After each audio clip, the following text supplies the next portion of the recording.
Hi friends, இது மதியம் வறுத்த உருளைக்கிழங்கு வறுவல் தான். அதை தோசைக்கல்லில் போட்டு ஒரு சூடு பண்ணிக்கிட்டேன். கொஞ்சம் சூடாக இருந்தால் நல்லாயிருக்கும் அப்படின்ட்டு. இப்போ இதில் கம்பு தோசை மாவு 2 கரண்டி விட்டு அதை தோசையாக மெலிசாக நமக்கு எந்த அளவுக்கு வேணுமோ அந்தளவுக்கு தேய்ச்சி எடுத்துக்கலாங்க.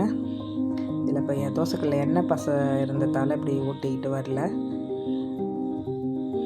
இதை கொஞ்ச நேரம் லைட்டாக அந்த தோசை மாவு காயிற அளவு விட்டுட்டு அதில் ஒரு 2 ஸ்பூன் கார சட்னி, இது ஆப்ஷனல் தான், என்கிட்ட இருந்தது, அதனால் நான் அதை ஸ்ப்ரெட் பண்ணிக்கிட்டேன். இது மேலே இப்போ நமக்கு தேவையான அளவு உருளைக்கிழங்கு மசாலா வச்சு அதையும் லைட்டாக ஸ்ப்ரெட் பண்ணால் சூப்பரான ஒரு உருளைக்கிழங்கு மசாலா தோசை ரெடி ஆகிடுங்க.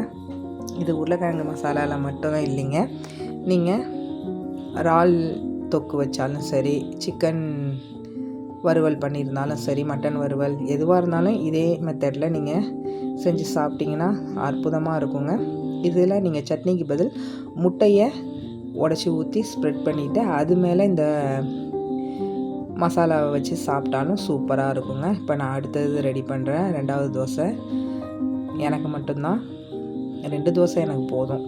அதுவும் இது கொஞ்சம் ஹெவியாக தான் இருக்கும்னு நினைக்கிறேன். உருளைக்கிழங்கு மசாலாலாம் வச்சு சாப்பிட்றக்குள்ள அது கொஞ்சம் ஹெவியாக தான் இருக்கும். அவ்வளோதான், ரொம்ப சிம்பிள் தான், மீதி மிச்சத்தை வச்சு செஞ்சது தான்.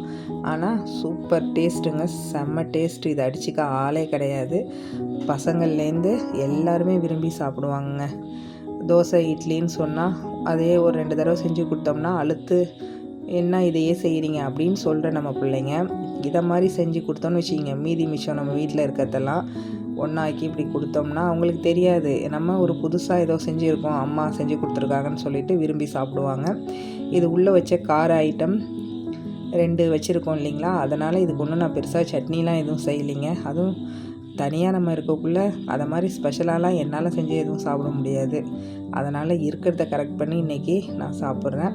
மதியம் சாம்பார் வச்சுருந்தேன், அதுவே இருந்தது. அதில் நல்லா இதை மாதிரி பெரட்டி எடுத்து சாப்பிட்டா எப்படி தெரியுமா இருந்தது, அட அட அட இது வல்லவா அமிர்தம் அப்படிங்கிற அளவு இருந்ததுங்க. செம்ம டேஸ்ட்டுங்க, சூப்பராக இருந்தது.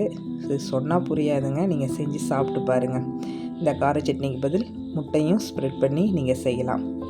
சிக்கன், மட்டன் மசாலா, இறால் தொக்கு எது வேணாலும் வச்சு செய்யுங்க, சூப்பராக இருக்கும். இதை அடிச்சுக்க ஆளே கிடையாதுங்க.